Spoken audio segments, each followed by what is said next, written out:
Welcome to the sixth and final session of Coping with Coronavirus, a message of diligence and reassurance. This time, it's going to be a summary of everything we've been doing so far, and it's going to be including all the recent developments that have just happened in the last week, and it's going to include, as we go along, what we don't know and wish we did know, and also what to expect in the future. I shouldn't say my best guess, it's what other people think. I'm always careful to be quoting people that have the most expertise I can give you in any particular area. So, as you'll recall, I'm watching Jillian connect to our upgraded internet since last week. As you'll recall, we formed an army, and the criteria for being in this army, which all of you meet, are to be a seeker of the truth, to be non-judgmental, and to be kind and considerate. And we have girded up our loins with the truth. All of the states are represented in this army, and many countries. Just this week, someone from Guyana has joined the army, someone from Indonesia, who is really from Pakistan but working in Indonesia, someone from Tehran, Iran, and someone from India. I've been trying to teach you to think like an epidemiologist or a scientist. It's very important at this time in our nation's history that you base your opinions and therefore your actions, I shouldn't say your opinions, to base your beliefs and therefore your actions on the truth. So in order to do that, what I have told you before is to think like an epidemiologist or a scientist. I read at the very beginning of this epidemic, now pandemic, an article entitled, "COVID-19 is what you get when you ignore science." And I read that article and I thought carefully about it, and I was very somber after reading it and thinking about it.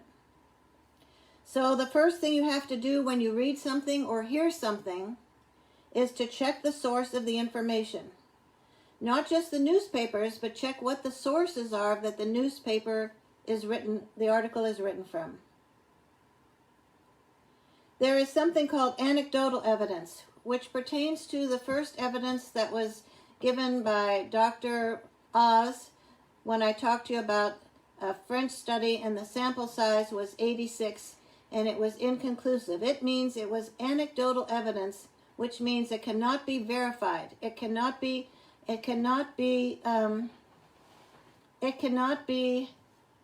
repeated in other studies that would get the same results. Remember when I talked about the N and the P? N is the number that are in a study.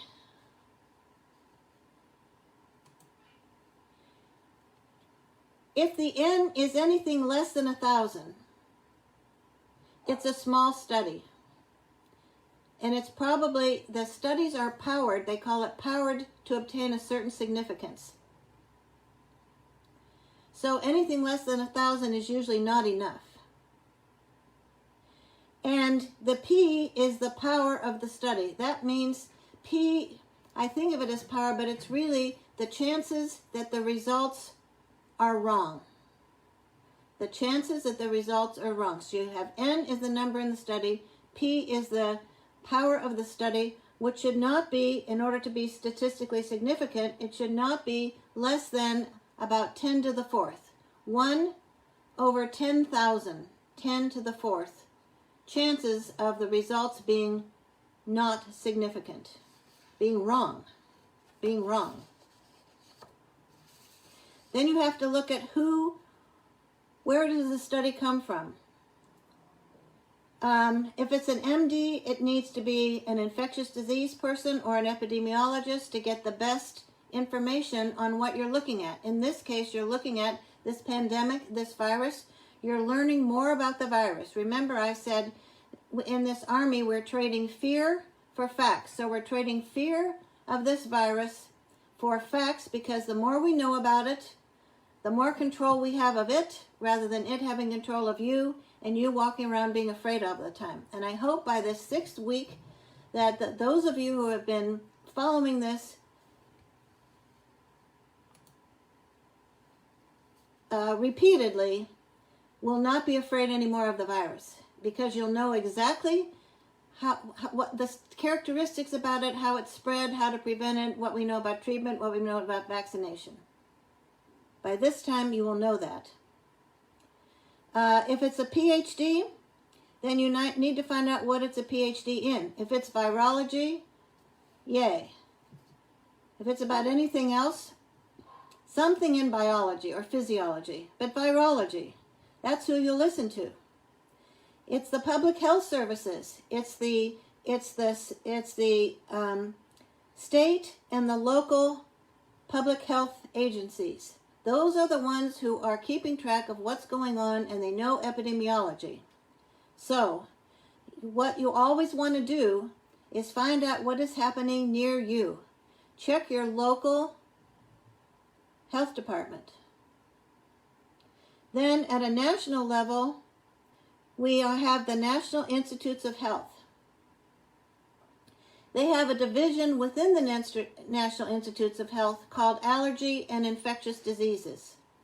That is the part of the NIH that Dr. Fauci, F-A-U-C-I, our expert, and he has a lot of expertise, even though he was trained as an immunologist.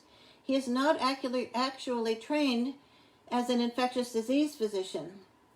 He was trained as an immunologist, but he has become really the main spokesperson for what's going on with this pandemic in our country.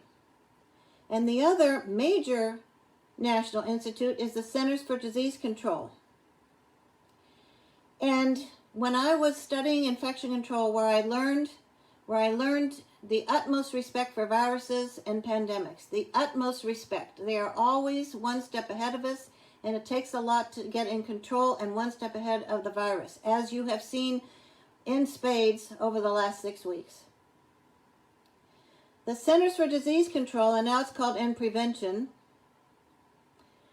I have read an article. I wondered why there hasn't been more information out of the Centers for Disease Control. Why more people aren't speaking up. And the chief of the Center for Disease Control has been part of the government task force on this. But I've read an article that explains it. And basically it says that the mood at the Center for Disease Control is very sad, somber, basically depressed. The people at the Centers for Disease Control are involved in something called the Epidemic Intelligence Service. This was formed quite a few years ago. I won't bother you with the dates and the history behind it, but the doctors that are most interested in infectious diseases and in particularly epidemiology, they go to the Centers for Disease Control and they learn how to handle an epidemic. These, we call them EIS officers, Epidemic Intelligence Service officers. They have been muzzled, silenced during this epidemic. It would be like having Russia invade us and not being allowed to have the Central Intelligence Service involved in what's going on. So that explains why we have not heard very much from the Centers for Disease Control. We found out yesterday, of course, that Dr. Fauci, who is has been asked to testify about how this epidemic was handled before Congress, he is not allowed to come to Congress. He has been censored. Dr. Fauci has been censored.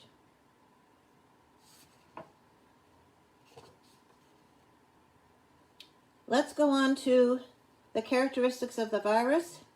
As you know, it's a coronavirus. It's like the viruses that cause the common cold.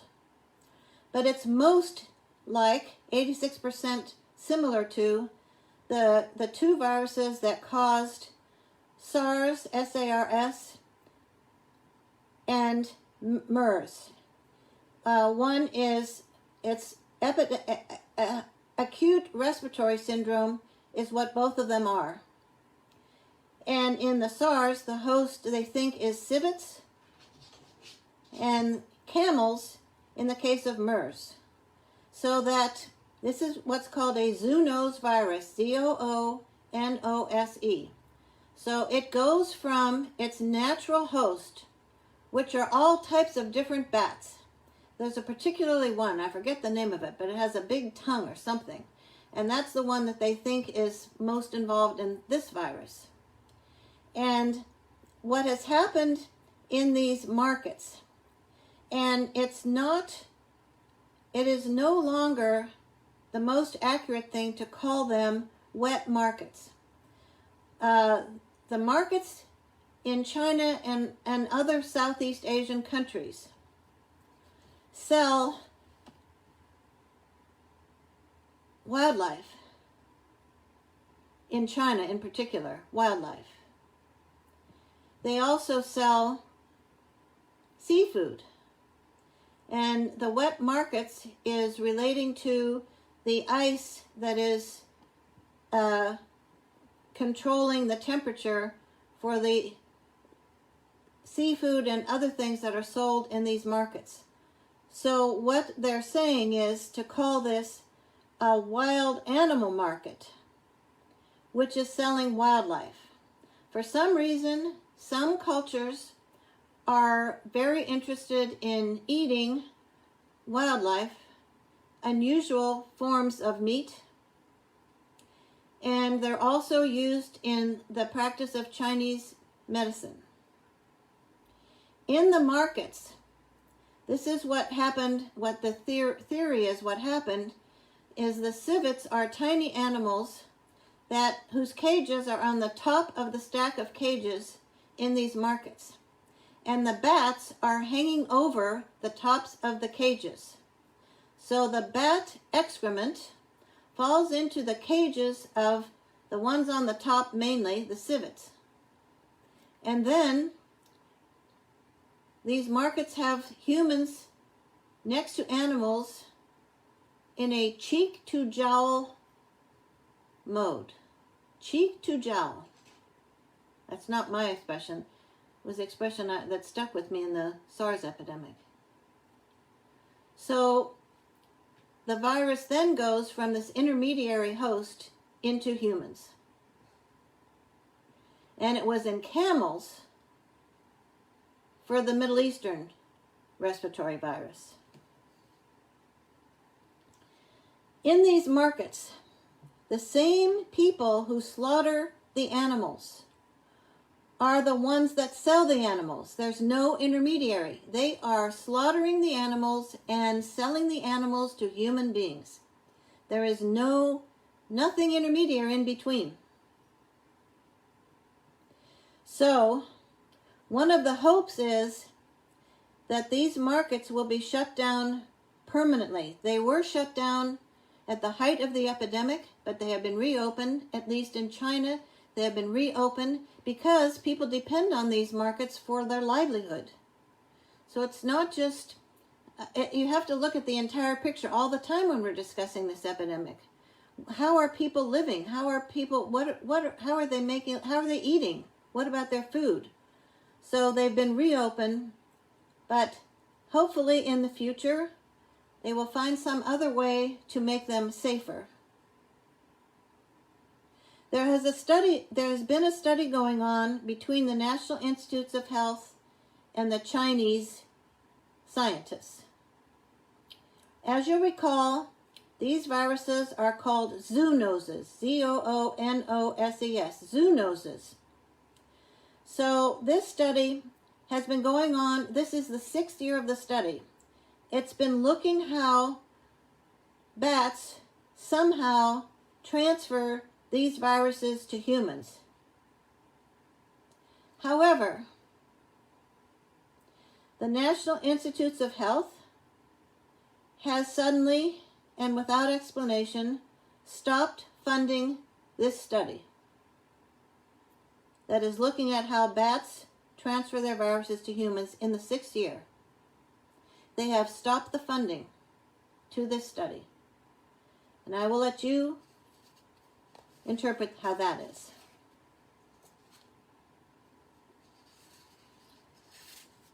Let's talk about the pandemic.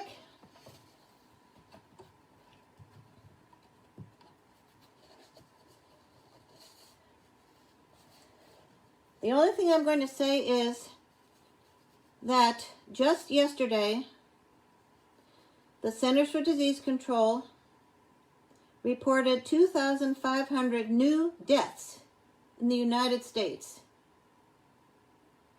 2,500 new deaths. We haven't printed out the tables that we usually use, but what I'm going to say is that between the first time we did this talk and this time, the number of cases have doubled, at least doubled, because now there are 2 million in the entire world.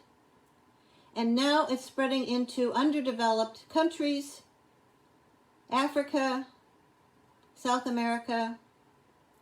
Although the little bit of good news is that since Africa has had experience with the Ebola epidemic, when this first happened, the WHO coordinated an effort to get people from all parts of Africa to come together and have a meeting, and they went home with testing kits and reagents and people to do contact tracing, which is extremely important when you're trying to control an epidemic. We'll talk about that later on. So they are actually more ready than some other major developed countries, I'll say. Okay. Let's talk about treatment. The main treatment is supportive care. As we've talked about before, most of the time the symptoms, and I didn't mention, there are new symptoms now that have been added to this definition of coronavirus, one of which is a loss of taste and smell. That's another early symptom of coronavirus. But 80% of people have mild symptoms and they recover at home with no additional problems. But as I said before, maybe 20% go in the hospital, maybe 10% go in the ICU, I'm just guessing, but a very small number, maybe 3%, require a ventilator. But this is something that I've learned in the last week that people have been talking about for a long time, but now I heard a doctor from New York on a video pleading with people, other doctors and the public, to understand what is going on with people that need oxygen. He said people that are really sick with COVID-19, COVID disease, need oxygen, not pressure. Meaning they need to have oxygen, more oxygen infused into their lungs that can then be put into their blood that can be carried around to all the cells in their body. But by doing that, they need more pressure. No, they need more oxygen, but not more ventilation. When you go on a ventilator, they set it at certain levels, and the levels depend on how much force is being used to put the air in the ventilator into your trachea. basically. So now they know that turning the patient on their stomach, prone. Beth, do you think you could mute your video? No, it's not on. Okay.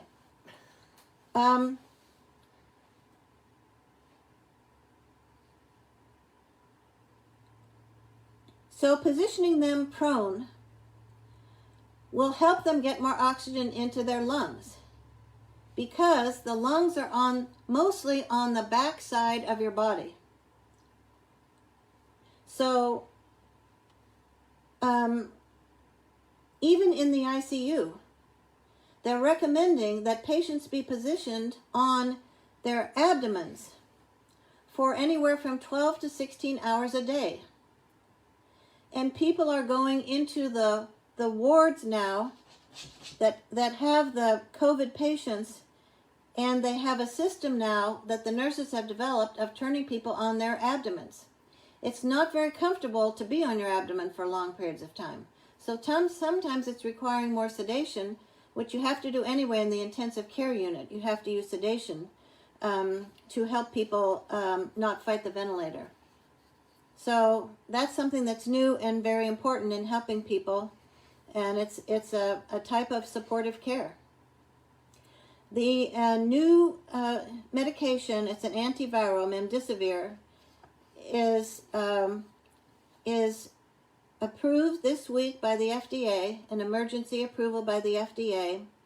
And what it does, it is get people to be discharged sooner than people that do not have this drug. But it's 30%, which means it's 11 days, not 15 days. So it's not as if it can be given to someone who's really sick with COVID and who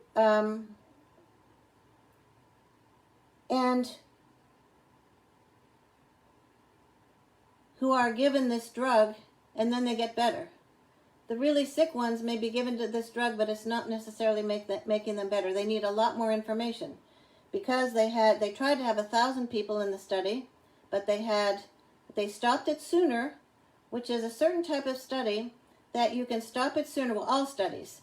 If you find that there is something that you're using as a good thing in the study, the treatment, if you find that it's significantly better early on in the study, and it's something like what's going on now, an emergency, you can stop the study sooner to be able to give that drug to everybody else who's in the study. A controlled study means a placebo arm, which means somebody's taking nothing and somebody's taking everything. So it was stopped early because of the significance of the findings. But it is not a miracle cure. But it's a start. There are something like 163 trials of different medicines that are underway now that they're looking at, and they're trying to get people in these studies now to have controlled trials, because what didn't happen with SARS and MERS is they didn't start soon enough, and then people were getting better, and there weren't enough people to enroll in the study. And the other reason it was hard to get people to enroll in the study was that people didn't want to be in the placebo arm. You don't know if you're in the treatment arm or the placebo arm, but nobody wanted to volunteer to be in the placebo arm, to be in the study. The other thing is the use of convalescent plasma, which is, excuse me, I need to talk to Jillian for a minute. We've got to mute everybody. No, it's Dad listening to you out in the living room. He has to stop. We need to mute it. There are all these trials of studies and many case-controlled studies that are underway to try and figure out treatment. The convalescent plasma has antibodies in it from people who have recovered from COVID. So it was used, again, in many studies, and this week it was reported in the Journal of Infectious Diseases. That's another journal that you can be confident of when you're looking at infections. Journal of Infectious Diseases. The controlled study of the convalescent antibodies did not show any significant difference in the mortality. That means the people that died, it did not show any significant difference. Can I turn mine off? What? Can I turn mine off? What do you mean? Turn mine off. The video? Other people. They're off, Mom. I just No, gave them headphones. they're not off. Mom, they are. I'm looking at them. It's just their videos. It doesn't It's have sound. off. It needs to be off. Mom, it doesn't have sound, and they can't see. Please just keep going. Just trust me, please. Please. It's fine. Go ahead. You can't.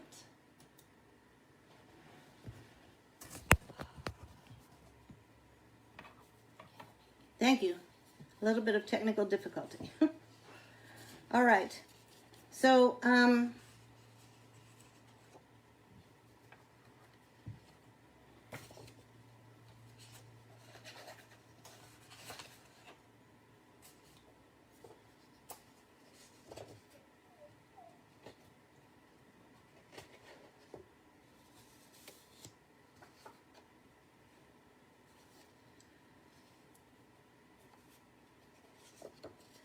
let's talk about the source of transmission, meaning spread. As we've talked about before, the reservoir of infection, is human lungs. Human lungs.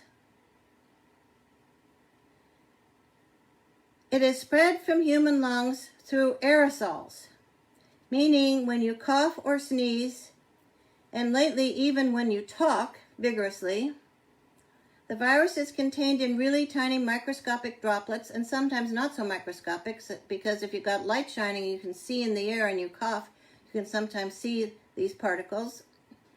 And then they drop to the ground, and they only are present on whatever is underneath them when the person coughs. So it's normally 3 feet to 6 feet. An abundance of caution is 6 feet. That's another term that we use, when you're careful and then you're extra careful. An abundance of caution. There is a small amount of it spread by the airborne route. The airborne route means really tiny, tiny amounts of the virus that are not contained in these droplets and that go through the air, kind of like tuberculosis, which is highly contagious, or measles. The most important part of spread in an intensive care unit is during what we learned before was intubation, but it's also extubation. That means when you put the tube down someone's throat, they tend to cough and spew out a lot of these particles with viruses in them, droplets or particles. When you take the tube out, it's even worse. And they've now devised different methods that I've seen of erecting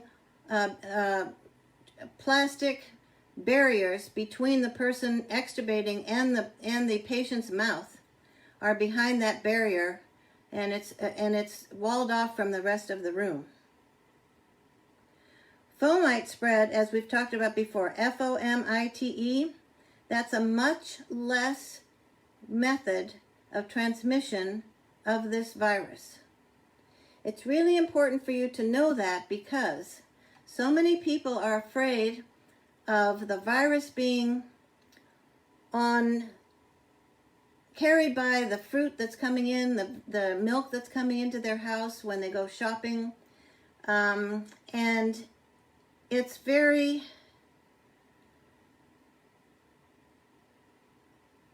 an abundance of caution to wipe these things off. And wipe off, actually what's recommended is not touching your face, not touching your mouth, and then wiping off doorknobs, and they don't even say it, but we know, cell phones, things that you use often. Just wipe those off. But basically, it's unlikely that you're going to have those items be able to transmit the virus to your lungs. How would they need to do that?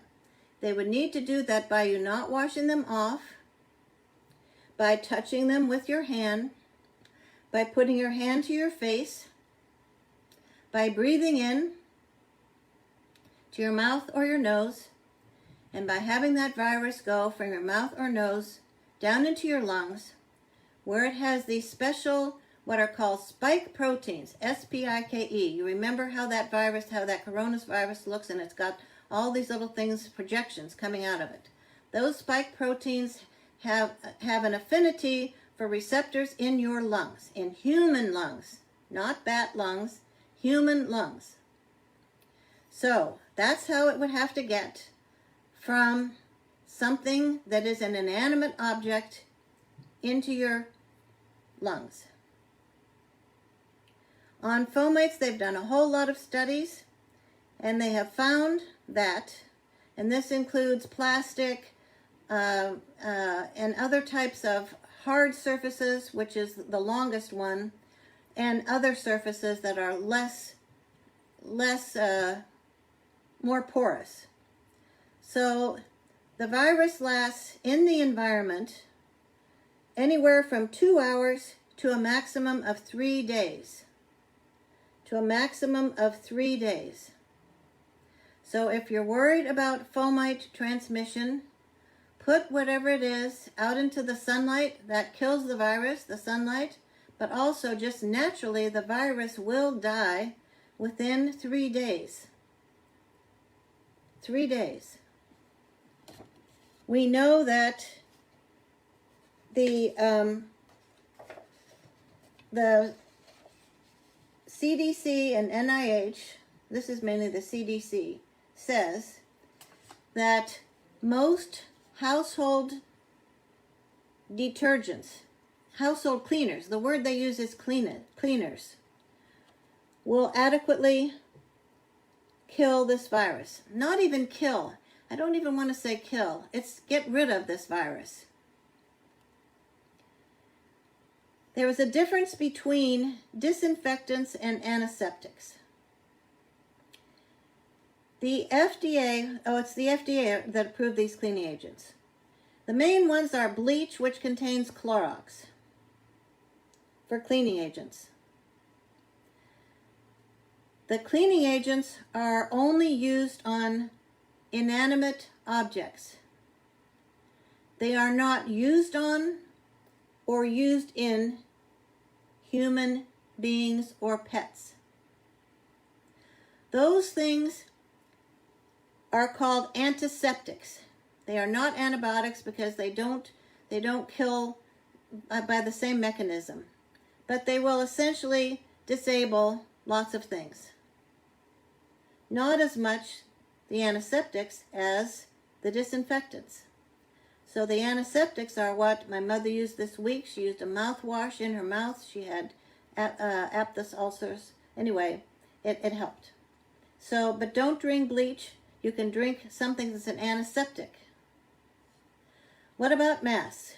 We know that an N95 mask means that it is supposed to block 95% of the bacteria and viruses that it comes in contact with.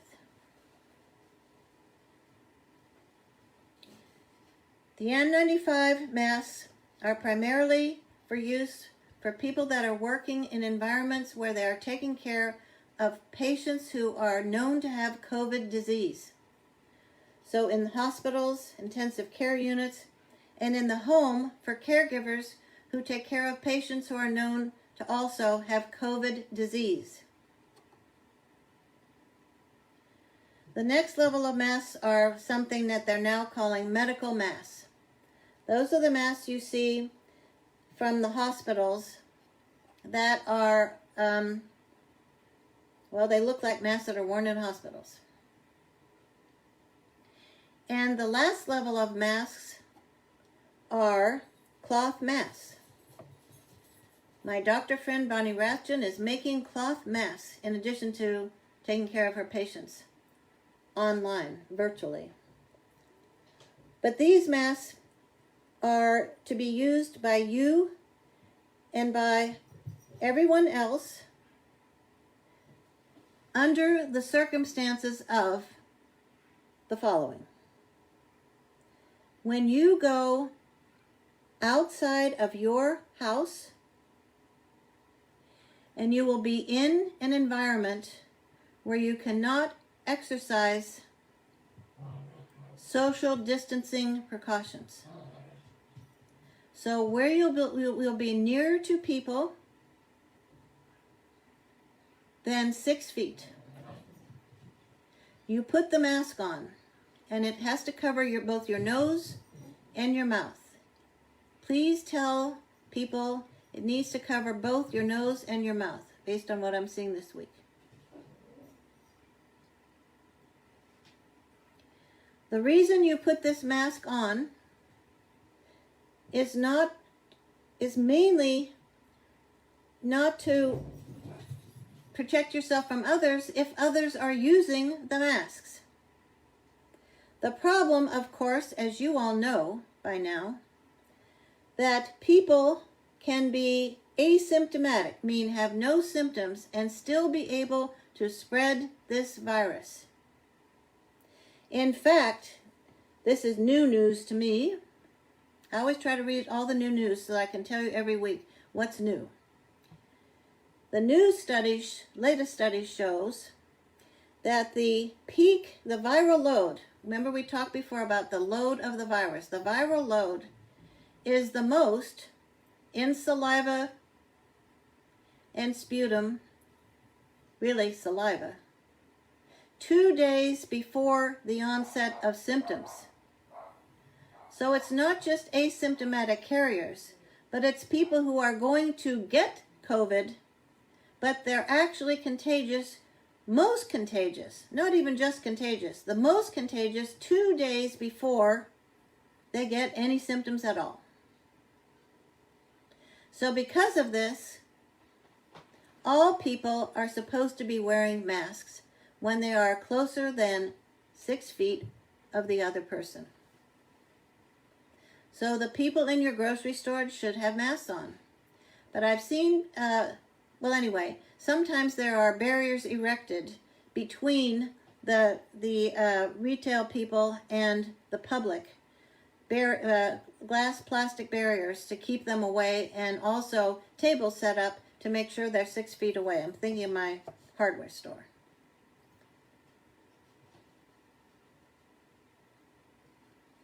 This means when you go outside to a park, if your parks are open, or to a beach, they're opening more beaches. But if you see that people at those beaches are not keeping social distancing, anyway,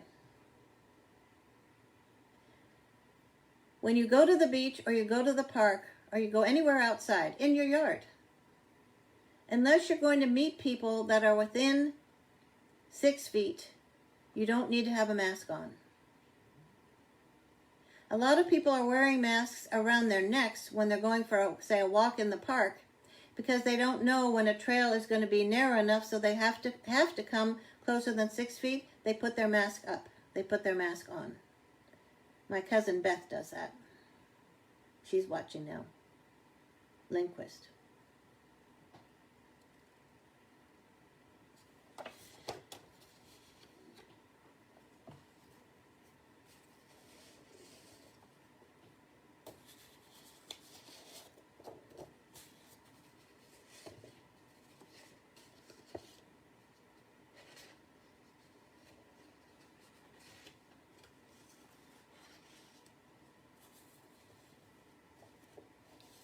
Next, let's talk about more about prevention. In the New England Journal of Medicine, which is the elite medical journal in the United States, New England Journal of Medicine, on May the 2nd, that's yesterday, they published a series of articles that I'll give you the reference for later, where it talks about the current status of COVID-19 by regional differences in the United States. Beth says she leaves the house with a mask on as well. At any rate, The regional differences are these, and I suspect if I gave you a quiz, all of you would get this correct. The Northeast has the most by 36%. If you had 100%, the Northeast has the most. The Midwest has the next to most, 22%. That would be places like Chicago, Michigan, Wisconsin. The third is the West Coast, and they have 15%. That would include Washington and Oregon, as well as California. The South, where we are in North Carolina, has 7%. So, as you can tell, Northeast, Midwest, West, and South, those are what you would expect would be the case.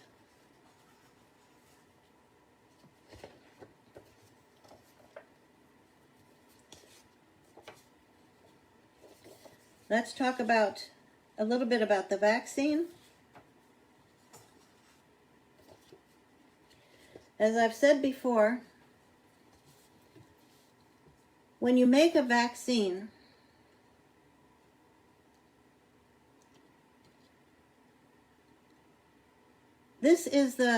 it's to induce antibody development in the individual. The treatments, the antibiotics and antivirals, are to kill the virus inside the body. The vaccine is for prevention. Just for information's sake, the fastest time period that our country has ever developed a vaccine was 4 years. 4 years. There are 90 vaccines that are being tried now, and a number of them have actually reached the stage of being tested in people. As you know, when we've talked about development of drugs, first they're tested in animals for safety. Then they're tested in phase 1 clinical trial units, where I was a clinical investigator. They are tested in small numbers of people for safety, once again, to see what happens when you put this. It's safe in animals, you put it into people. Then the next is phase 2, where it's larger numbers of people, and they're starting to look at efficacy as well as safety. Efficacy means how well does it work. And then you get to stages 3 and 4, where it's a lot more people. And sometimes 4 is after it goes on the market, after it's FDA approved. Sometimes, as you've seen in our lifetimes, it's approved, but they don't find out bad things that happen until after it's already approved. So, those are the studies that will need to be done with large numbers of people in order to see what's safe. The WHO, World Health Organization, has proposed a type of trial that will give an opportunity to study multiple vaccine possibilities at once. And it's the type of trial where you can drop medicines that do not seem to be working and keep going with the one that is and add something to it. And so it's a WHO model. Just so you that know, the World Health Organization now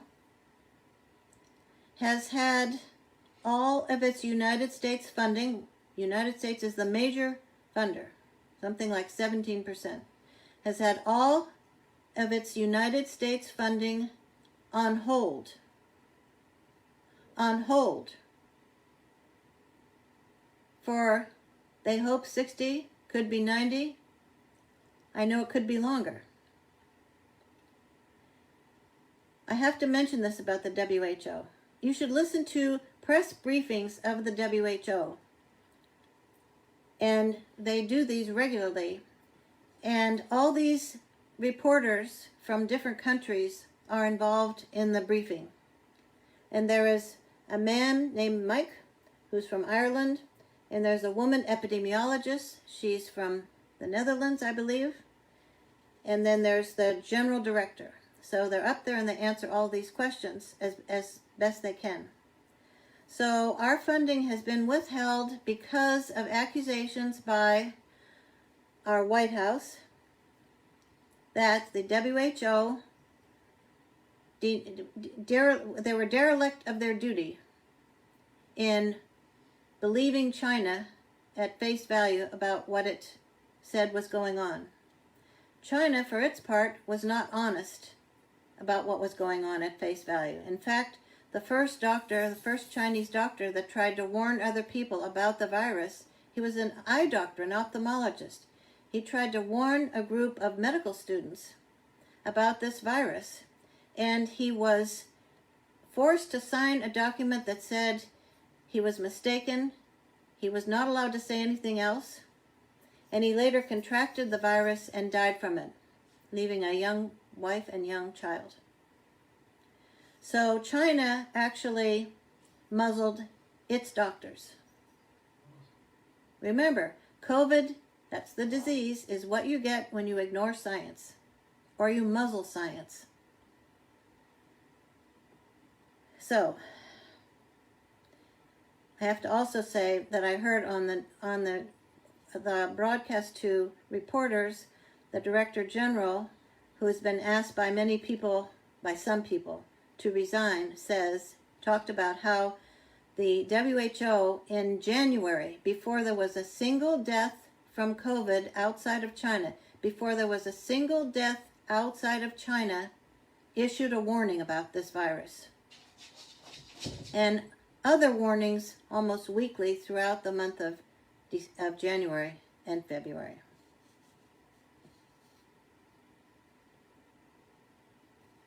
So that is our best hope for a vaccine.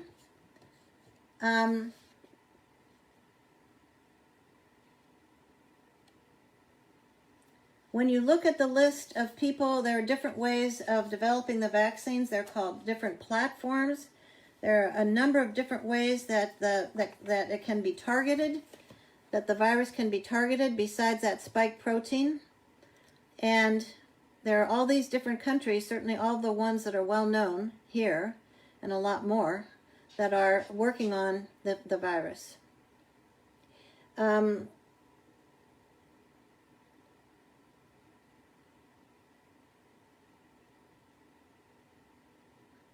lost my train of thought. I'll think of it again. Okay. Oh, I know what I wanted to say. It's going to be like HIV. Remember when everyone was trying to figure out how to control human immunosuppressive virus? When they found a treatment, they found the virus was able to mutate and become resistant to the treatment, which may very well be happening now with this virus. So I suspect that what will be needed, and it's not only me, a lot of people suspect that what will be needed is a number of different antiviral mechanisms that treat this virus in different ways that can all be given simultaneously so the virus does not have an opportunity to mutate and react and become resistant. So that is our hope.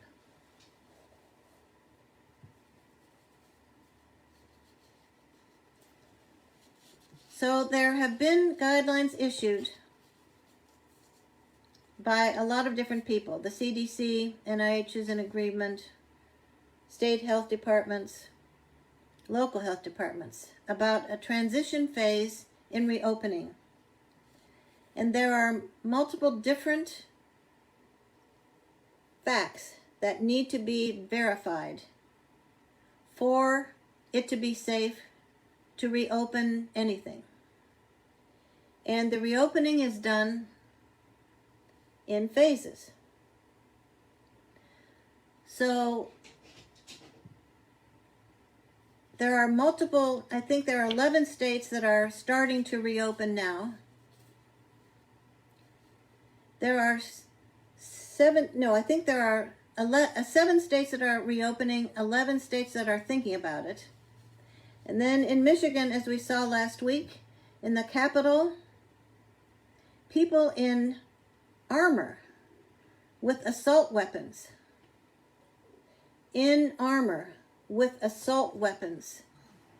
went into the Capitol in Michigan and tried to get the governor to reopen Michigan.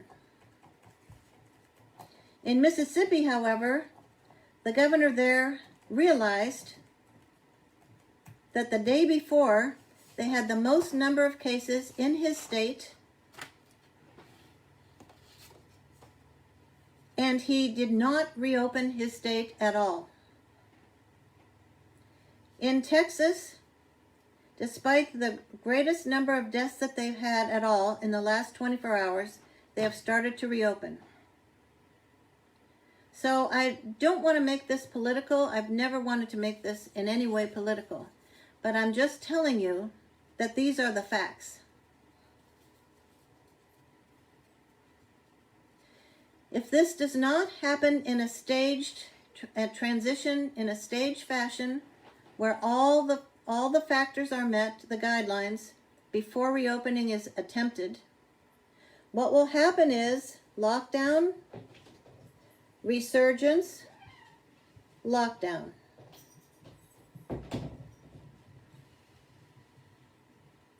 And this, once again, is not just me. This is the prediction. If it doesn't happen, there will be lockdown, resurgence, and lockdown again, in a vicious cycle like that.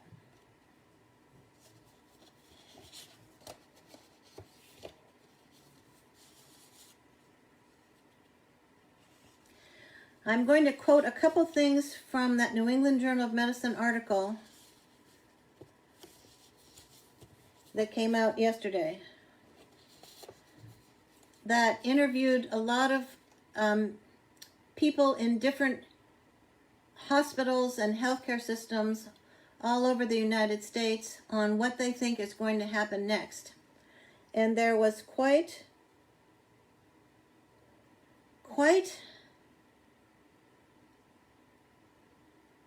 a bit of concordance in what they were talking about. And I've chosen some of the ones, not to be concordant one way or the other, but all of them have certain messages within them. One is that there's going to be more of an acceptance and usage of virtual medical visits. That means online medical visits. It's been happening in the last 5 years, but it's been happening more and more. And I've been really hesitant to get involved with that because of the importance I place on physical exam of the patient. But there's one doctor here who's probably old like I am. And I'll quote him later. But anyway, there's going to be much more telemedicine going on. And by doing that, you can treat people in rural areas. There is definitely, as we have seen in this pandemic, there is definitely an inequity in people who are wealthy and poor, in people who have skin colors and are white, and in people who live in cities and in rural areas.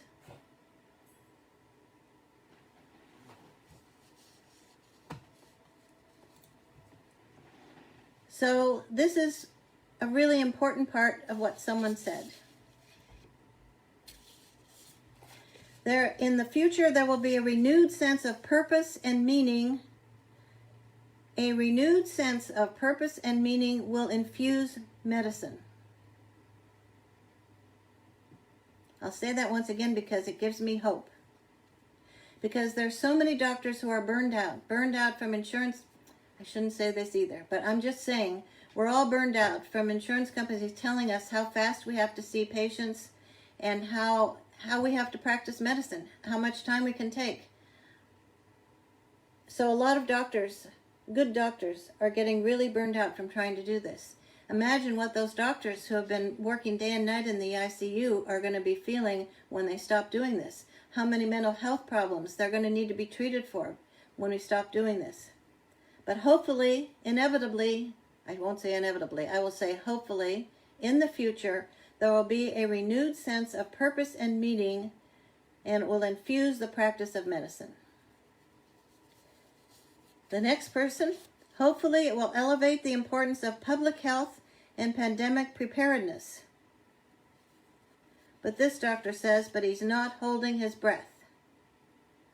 But I need to read that again too, because you guys are going to be the people that are in the know about this. You all are going to be the ones that I'm hoping by all of this listening that we've done will think more about this, will make decisions based on facts. Hopefully, there will be an increased importance of public health in this country and pandemic preparedness in this country. As you know, the team that was formed by President Obama was disbanded, and they were supposed to be getting ready for pandemic preparedness based on our last modified epidemic. But this doctor not holding his breath, but we say yes to this.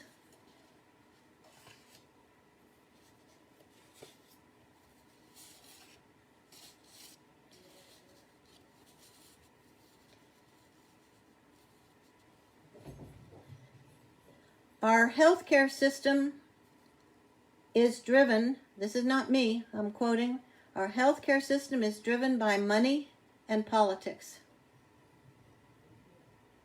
All of you who read the paper and listen to the news will know this is true. Our healthcare system is driven by money and politics.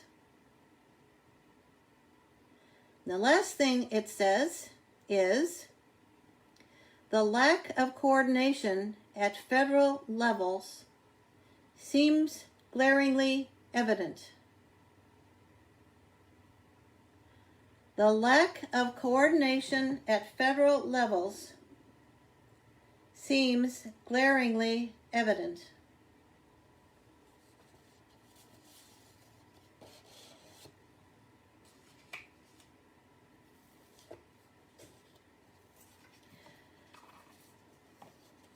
So now we're up to the message from me.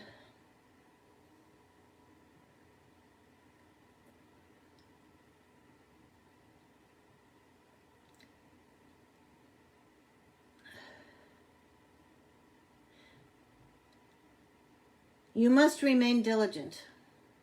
You must remain diligent. We all must remain diligent. These 6 videos are going to be on YouTube. 5 of them are there already. And the 6th one from today will also be put on YouTube to make it easier to access for everybody who wants to learn about the virus. But the message from me is we must remain diligent. We have to look at what's going on around us before we decide when to let go of being prepared, being cautious, preventive.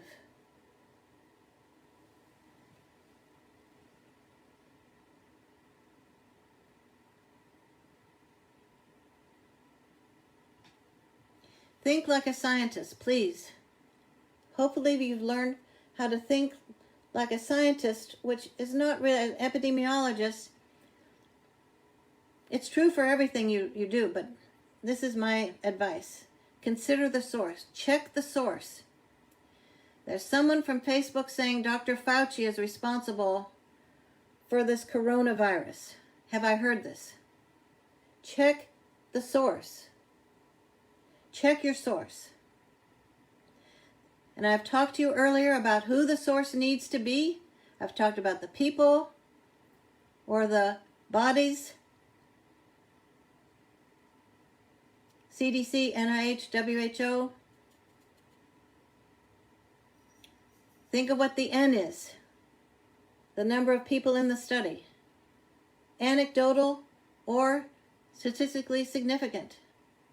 Think of the P value. Is it significant or not? And the last thing I would say, which I just have to say,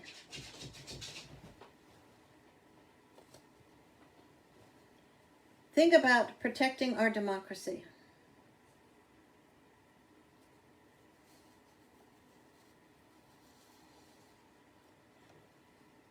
Now we'll go to our self-help exercise.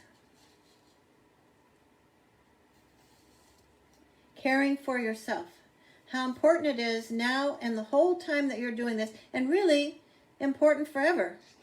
Meditation and doing this exercise is an important part. If you've been doing it regularly during these 6 weeks, you will know how much better you feel, how much more energy you have, how much clearer your vision is, how much more able you're able to have patience.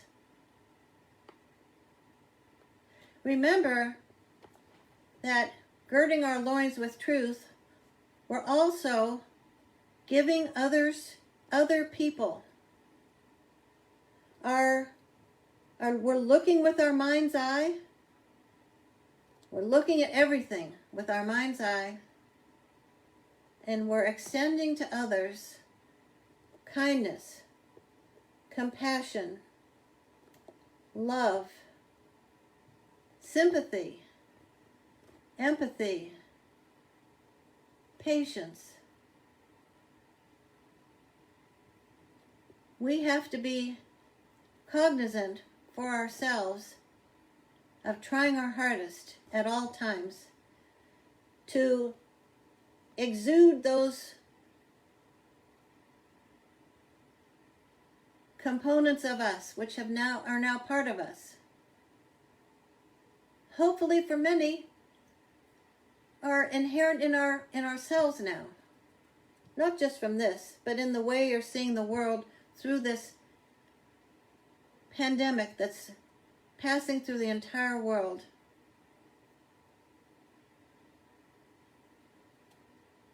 Even if we're isolated and sheltering at home, we're giving out compassion and empathy, and we're sending our love. And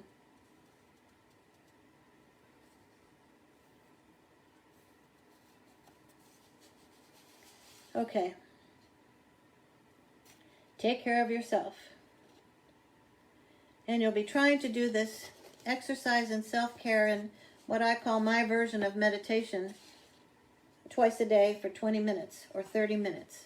That's, since you're sheltering at home, a lot of you could take 2.5 hours, 1 hour out of 24 to take care of yourself now. And I'm going to end this exercise with the word aloha. And I'd like to remind you that aloha means, in Hawaiian, it means hello, goodbye, and I love you. And lots of other things too. I've always liked using that word aloha. I'd also like to say, before we do this self-care exercise, that if you need more help, I am a health coach. That means I help you through whatever issue is the main obstacle for you right now in living your life to the fullest through coaching. Not coaching about what medicines to take or not take, or what doctors to see or not see, not that. But coaching to change your way of perceiving the day ahead. And going from treading water or even drowning in water to the sunlight. To looking forward to the day in spite of being in isolation. If you need help with that, please message me on Facebook, message me on LinkedIn, or write to me at Marilyn Roderick. I think all of you know my name by now. Marilyn Roderick, MD@gmail.com. Write to me and I'll get in touch with you about doing this.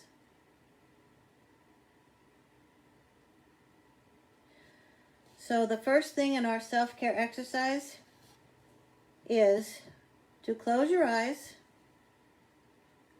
and go to a special place that you love. A special place that you've been to before, or maybe you've just imagined going to, where you felt relaxed and peaceful and just glad you were there and you had no worries. I'm giving you a minute to go to that special place. Think of yourself being there and resting. The next thing I want you to do is take 3 deep breaths. Shorter inhaled to the count of 3. Longer exhaled to the count of 5.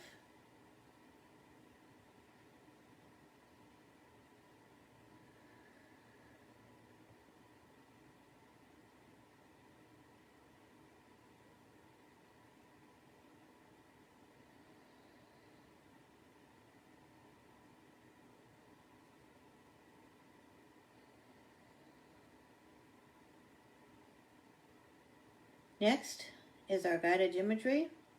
Think about your toes. Wiggle your toes. Think about how that feels.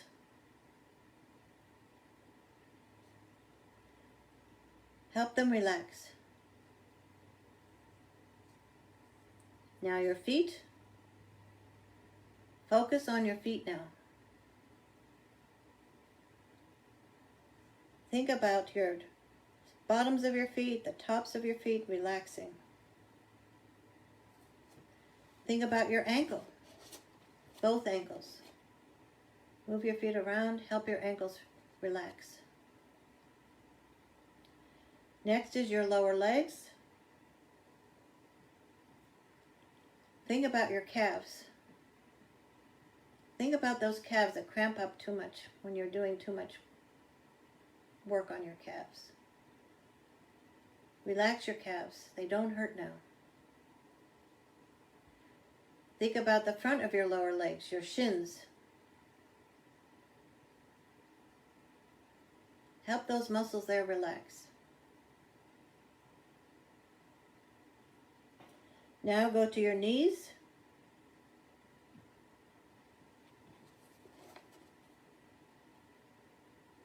No more knee pain right now. No pain, you're just relaxing. Not putting any stress on your knees. Now your thighs. Your 4 quadriceps muscles in the front. Let them relax. No worries.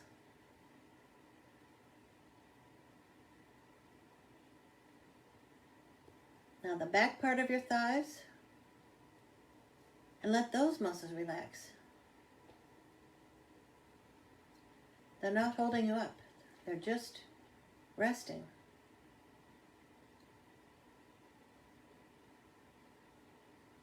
Now to your hips. Everyone who has hip pain doesn't have it now. Relax your hips.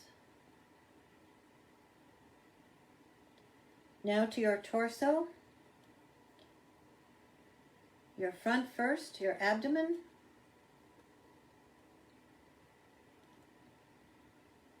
Think of the organs inside your abdomen relaxing.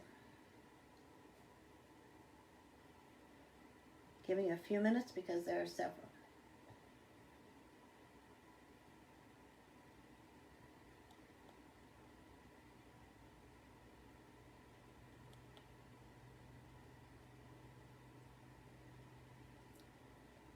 Now think about your back, your lumbar area, the lower part of your spine,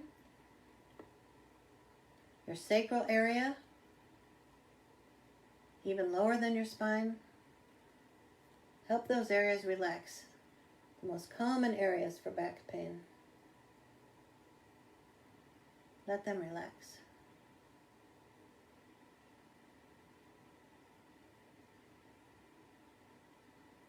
Let's move to your diaphragm.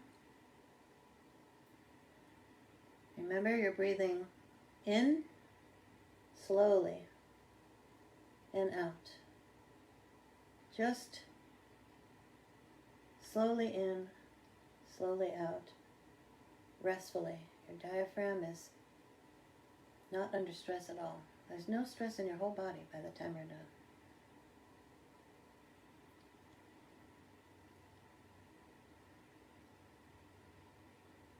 Next, go to your shoulders. Move your shoulders forwards and backwards a little bit to help them loosen up and relax. Now your upper arms. Don't hold on to anything while you're doing the exercise, of course. Nothing in your arms. Your forearms, elbows. Nothing hurts. Nothing hurts. Everything is relaxed. Your wrists.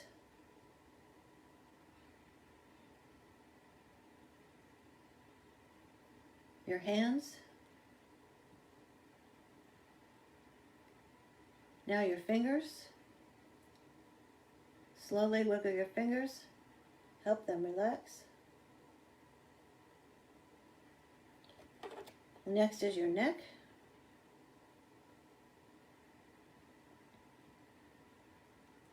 Move your head from side to side slowly so your neck muscles can relax. And then we move up to your face. Let your jaw relax. Let your mouth open a little. And your lower jaw relax and your upper jaw. Your eyes.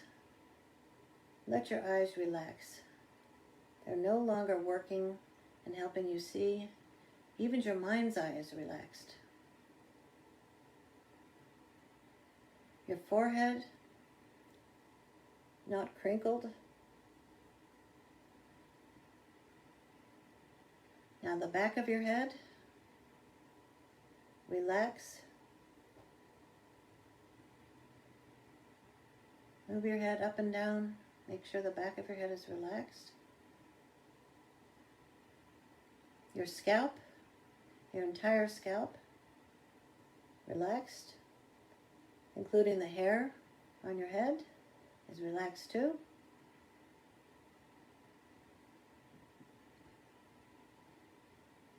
Now you're completely relaxed and you're in your special place.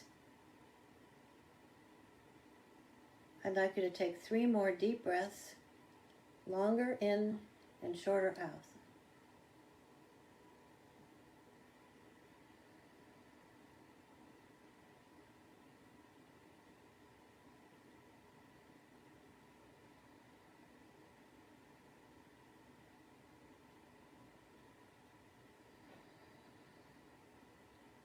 Now we're going to meditate using the word love as our mantra. The word love. So you're going to think about the word love. Just the sound of the word love. Don't concern yourself with the definition and all those things. Just breathe in and out and think of the word love like this. Love. Love. Love. If you find yourself with other thoughts coming in, let them go right through. Don't try to stop them. Just let them move right through and go back to the word love. I'm going to give us a few minutes.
And now I'll say